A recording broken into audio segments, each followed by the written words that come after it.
welcome to the Colorful Gardener. My name is Josh, and today I'll be showing you how to propagate papyrus.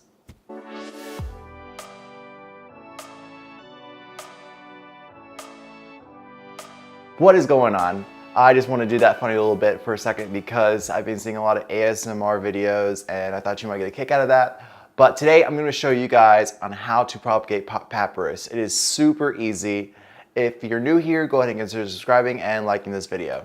I was on the internet a couple weeks ago and I was scrolling through and I was just reading up on some plant stuff and I saw an article where you can propagate papyrus fairly easy. I'm all about propagating some new plants. If it's the easy way of just sticking a plant cutting in water and rooting it, I'm all down for it. So lo and behold, I actually do have some papyrus in my own garden and I wanted to give this propagation method a try, and actually it works fairly quickly. So here we go. What you do is you get your papyrus plant and you take a cutting right below the bract. And that's that top part that looks like a big umbrella. So you just take your secateurs and you cut right underneath it, and that's it. My variety has very long frond parts to it, so what I had to do was cut around the edges to make it smaller, because what I'm going to do is I'm going to stick this inflorescence, this bract, in a glass of water.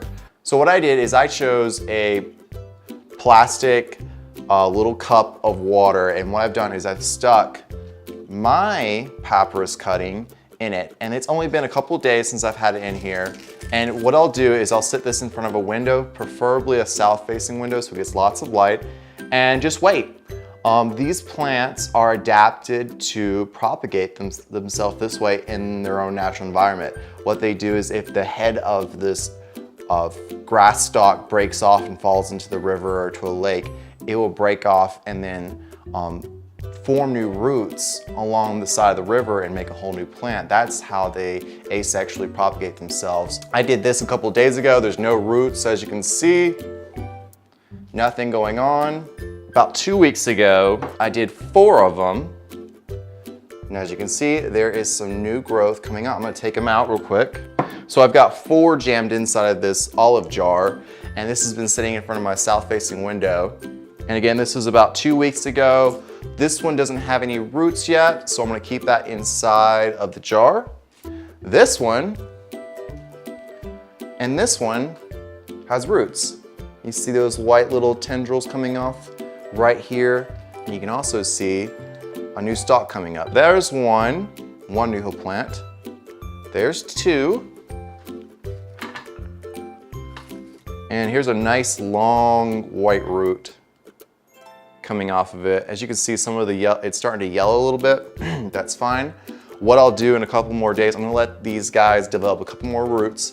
Once these have a nice thick set of roots, I'll put this in some potting soil and put this in a clay pot, and then it'll form a new plant.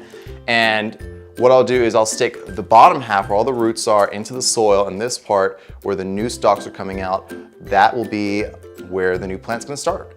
And eventually by next spring, I'm gonna let these grow out in my garage this winter, and spring I'll have hopefully a total of 5 new plants. And it was all started from just one little cutting and a glass of water, and it's already got some nice green shoots.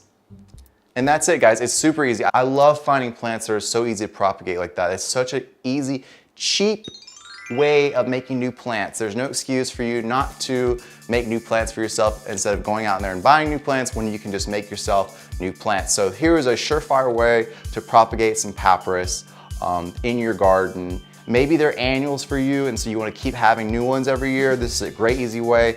Papyrus for me, certain varieties are perennials for me, and I hope this is the first year of growing this variety, which has very long umbellifer type bract. So I'm gonna see if it doesn't come back, I'll have these babies to start out and try again for next year. By the way, if you're new here, go ahead and consider subscribing and liking this video.